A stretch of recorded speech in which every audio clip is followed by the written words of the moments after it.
Hello, I'm Ivy and I'm a 31-year-old woman.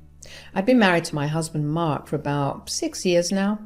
Our relationship has always had a lot of ups and downs, if I'm being very honest. The reason for this is my mother-in-law, Jill. Jill and I were as opposite as they come. Jill was a very traditional woman. She believed that men ruled the house and that women were supposed to be submissive to them. I didn't hold any of these views, but I never chastised her for her views in any way. I understood that she came from a generation where that was the norm. However, times have changed, and regardless of the gender roles, to survive in this economy, both genders needed to work. Jill never worked a day in her life, at least worked anything but housework. I, on the other hand, had started working at the age of 15 because I didn't come from a financially stable family. If I wanted to have anything, I needed to work for it. I developed a really good sense of work ethic, and a majority of my teenage years and my 20s were spent outside the house. Because of that, I never really learned how to do housework well. I mean, I can clean the house and make sure everything is neat, but if you asked me to cook, I wouldn't get very far. Jill absolutely hated that. She hated that I was working to begin with, even though I made more than Mark. She constantly belittled me and called me a disgrace to all women. The first time this happened was when we first met. At that time, Mark and I had been dating for over a year, and he wanted to introduce me to his mother. His father had died just a year ago, but he left Jill with enough money to live the rest of her life comfortably. Being that she was the only parent he had, he wanted me to meet her and get her approval. We met for lunch at her place. She seemed really nice and welcoming at first, but all that changed when we started eating lunch. So, what are you studying right now? I'm studying digital marketing. Oh, and why is that? I wouldn't expect that to be a course that's popular among women. Oh, well, it's pretty popular in general. With the way the world is developing, there is huge scope for digital marketing. I chose it for that primary reason. So, you mean you plan to work after you graduate? Of course. At this rate, I don't think I'd be able to survive without working. Okay, that's enough about Ivy, Mom. Why don't you tell us about how you made this casserole? It's really good. Can it, Mark? Tell me, Ivy. Why do you say that you can't survive without work? Well, I've been working since I was 15 to support myself. 15? Did your parents not help you out? Of course they did, but I needed money for other things like extracurriculars or even just to buy myself things that I liked. That is the job of the man of the house, not yours.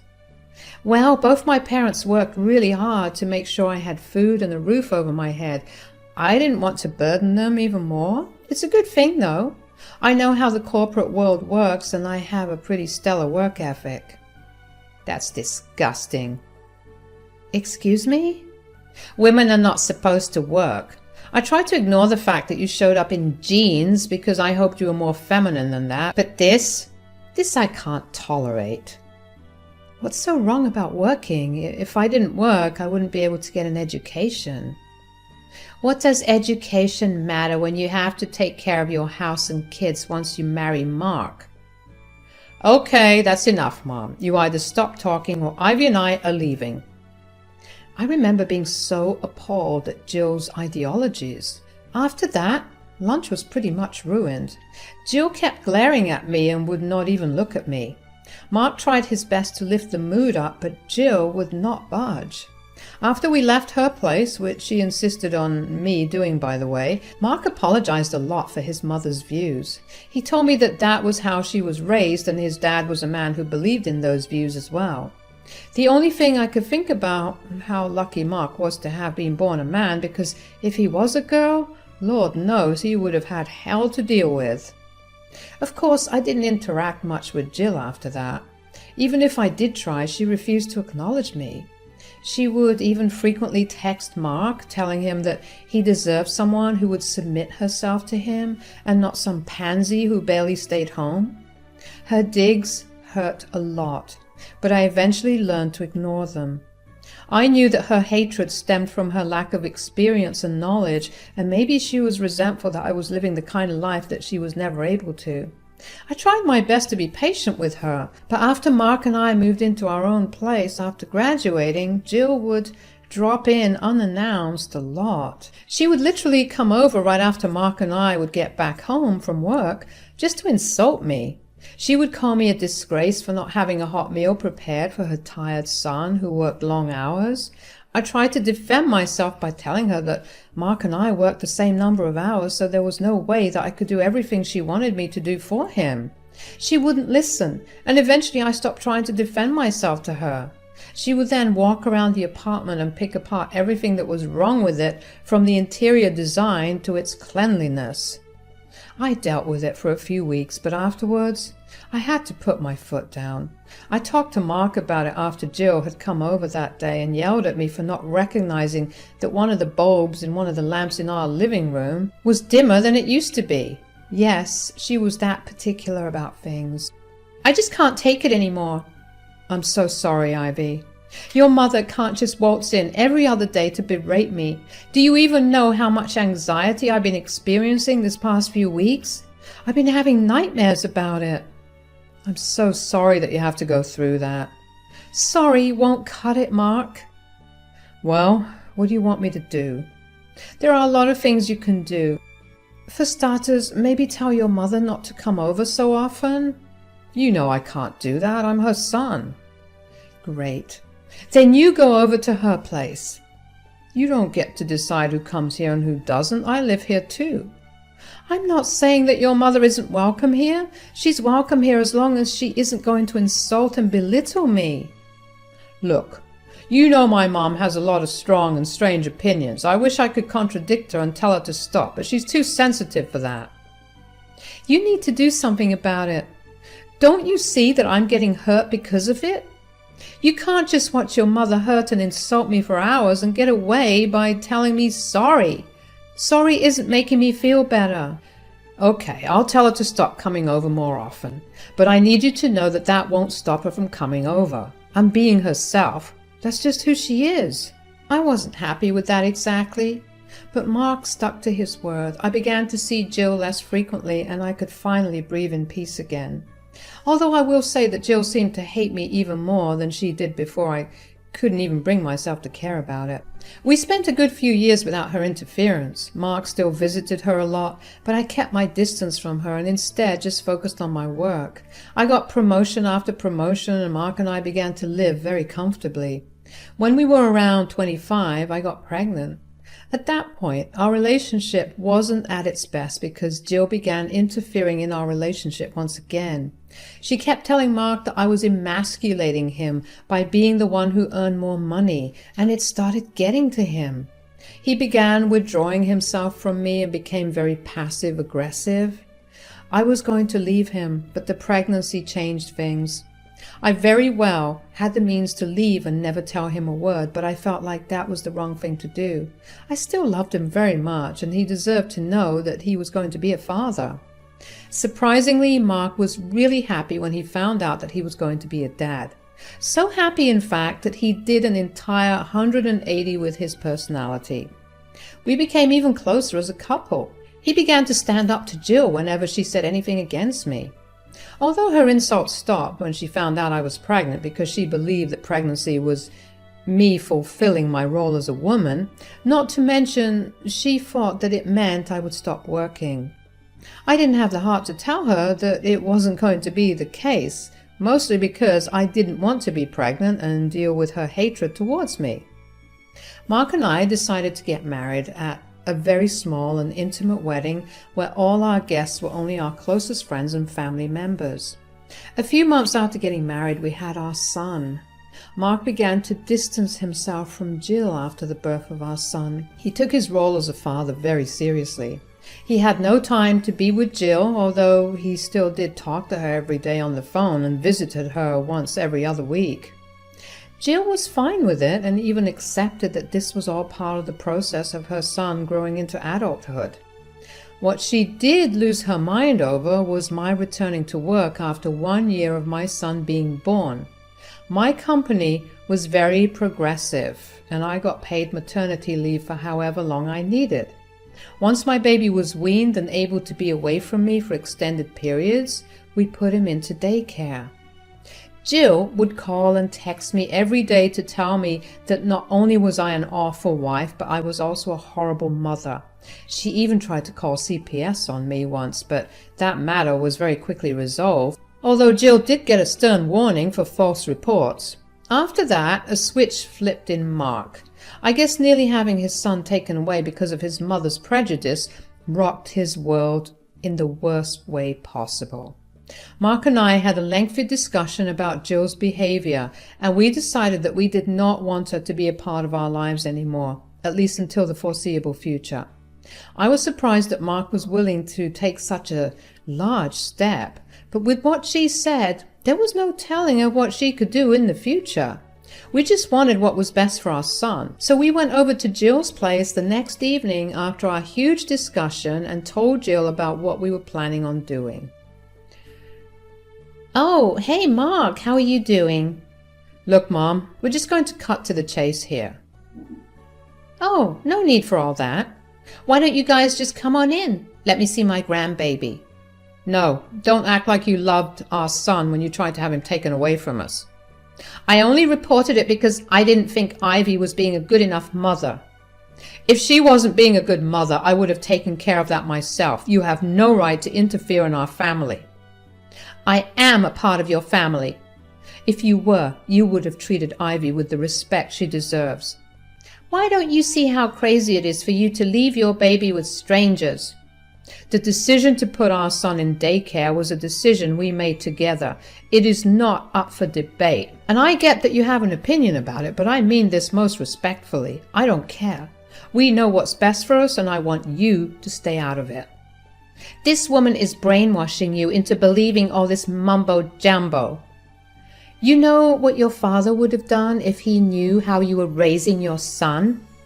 Ivy is not doing anything of that sort. She earns more than me, and in fact it would be wiser for me to quit my job and become a house husband than her to stay at home." "You wouldn't dare." "Whatever happens in our family, you have no right. Stay out of it. I'm tired of you imposing your ideologies on us. If you try to do anything more, I will have a restraining order placed against you." After that, Jill pretty much stopped bothering us. Initially, she still texted and called us a lot, but eventually that too stopped. Out of obligation, Mark would make weekly calls to ensure that Jill was doing okay, but that was the extent of our conversations with her. That was how it passed for the next 5 years. A lot happened, but let me tell you, there was not a day that went by where I wasn't grateful that Jill wasn't there to berate or insult me. That all changed when she reached out to Mark one day on her own. She had called him when he was at work. When he came back home, Mark seemed really distressed, but refused to speak about it except to tell me that Jill had called him. He behaved weirdly for the next few days, no matter how many times I asked him what that call was about. Finally, I had enough, and I asked him for one last time what was wrong. "You better start telling me what's wrong, or I'm going to call Jill up myself and find out." No, don't do that. I'll tell you." "Good. Now tell me." "Mom called me the other day to tell me that she needed our help financially." "Financially? Didn't your dad leave her with more than enough money?" "That's exactly what I asked her. She told me that she got scammed and ended up losing all of it." "My God, what kind of scam did she get roped into?" "I'm guessing a Nigerian prince scam. Whatever it is. I've been stressing out about it." "Why didn't you come to me about it?" "Well, I was worried that you'd get really mad and tell me not to help her out." "I don't like your mom, but I'm never going to be as cruel as her. What do you want to do about it?" "Well, I know we have our own finances, but I really don't have anything by the end of the month to give Mom." "Of course I'll help her out. How much do you think she'll need?" "Around $2,000. That's going to require us to cut back on some things, but that's fairly doable." "Thanks a lot, darling." "Of course." To be honest, I was not happy to hear that Jill had managed to lose all her money. Now, I had no idea about how much money was in there, but I knew that it was more than enough for her to be able to not only eat out every day, but also buy herself all the fancy things she wanted without her having to bat an eye. For the next few months, I sent Jill the money. Funnily, she never complained about me sending the money instead of her son. Maybe she did see just how valuable I was to our family and why it was so important for me to work. I rode that high of having silently put Jill in her place for those few months, and then it all came crashing down. Me sending Jill money every month opened the gates for her to enter our lives once again. It started off with Mark and Jill getting on call every other day, and then Mark started visiting her. I had no problem with it. As long as Jill wasn't insulting or belittling me, she was free to make her comeback. When Jill started coming over to our place, she was nice, or as nice as she could be. She would ignore me for the most part, and I was grateful for that. But as time passed, she got bolder and began to go back to her old ways. This time, instead of standing up for me, Mark ignored everything that happened. It only got worse after that. For the next year, I went back to being tormented by Jill. I tried to get Mark to do something about it, but he always told me that his mother had just gone through something traumatic, so he couldn't be mean to her. I was frustrated, and I felt like I was back at square one. My only comfort was that my son wasn't being exposed to the way that Jill treated me. That was until one day at dinner I happened to accidentally spill some food on the table, and I was serving my son his food, and he called me a ditz with hay for brains. I stood and stared at him in shock. That was not something my son would ever say to me. But there was one person who would do that: Jill. In fact, she has called me that many, many times. I gently asked my son where he heard that phrase from, and he revealed that Mark had been taking him over to Jill's when I was at work for the past few months. To say I was livid was an understatement. I told Mark that Jill was under no circumstances allowed to see or interact with our son until he was 13. I didn't want her views to shape who he was in any way. To find out that Mark crossed the only boundary I had made me see red. So I decided that I needed to get even. I had one thing over Jill, and that was me sending her money. Although maybe it was because of how angry I was, but in that moment I realized just how weird it was that Jill got scammed out of all her money. There must have been a lot in there, and even she was not stupid enough to give her account details to anyone. She wouldn't even let Mark use her card. I decided to do some digging. The next day I went over to her place and told her that I had been trying to transfer her some money, but the transactions weren't going through. I told her that I had called my bank and my account was in the clear. I asked her if I could check if something was wrong with her account. Jill was hesitant at first, but she eventually let me in and gave me her phone. She watched me over my shoulder as I looked into her bank app and did not let me see how much she had in her bank at all.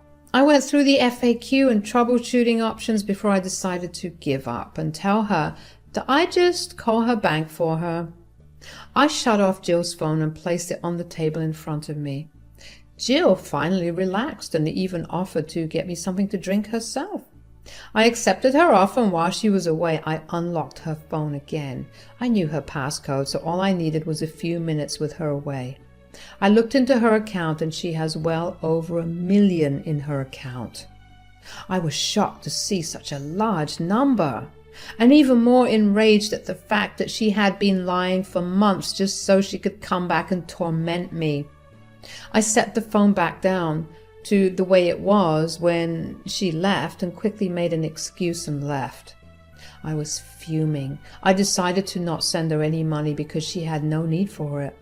I didn't tell Mark anything about it because I was still wrapping my head around it. The next day, though, while I was at work, Mark called me. "Ivy, what the hell?" "Wow, what happened to hello?" "Don't you try and play smart with me right now." "You either calm down or I'm hanging up." "Don't you dare." "I'm giving you 5 seconds to tell me." Why didn't you send my mom the $2,000? We're already a week into the month. I didn't want to. What? Why? Why don't you check her bank account before yelling at me? What do you mean? I went over to her place yesterday and managed to sneak a peek at her account. Let me tell you, she does not need money. How dare you say that my mom is lying? She would never lie. Wouldn't she? She's always done that. You need to cool down and we can talk after you see her bank account. Bye. Now, I don't know how Mark managed to get a hold of his mother's bank statements, but let me tell you, the fallout was not pretty. Mark picked me up from the office that day and he apologized to me over and over again for his behavior. I forgave him, but I told him that I wanted to know why Jill was taking money from us when she had more than enough. At first, Jill refused to admit that she had money, but Mark had printouts of her bank statements and then she confessed. She told us that every day since she stopped talking to us, her hatred for me only grew. She saw no other way of hurting me, so she chose to exploit the one thing I was proud of, my income. She knew that Mark would have no way of supporting her, and only I would. She thought it would damage my ego. Mark and I looked at her in horror. Her line of thinking was so twisted that we couldn't wrap our heads around it. Mark told her that this time onwards, he wanted nothing to do with her. Jill tried to beg us not to leave her and even called me a witch, but Mark had none of it. Over the next few weeks, we had a restraining order placed against Jill. We blocked her everywhere and refused to associate ourselves with her. We got many calls from Mark's family regarding us abandoning Jill, but we welcomed them to take care of her since we couldn't. Mark is slowly trying to process everything, and I've been trying my best to be there with him. I know that things can only get better from here on. Thanks for listening.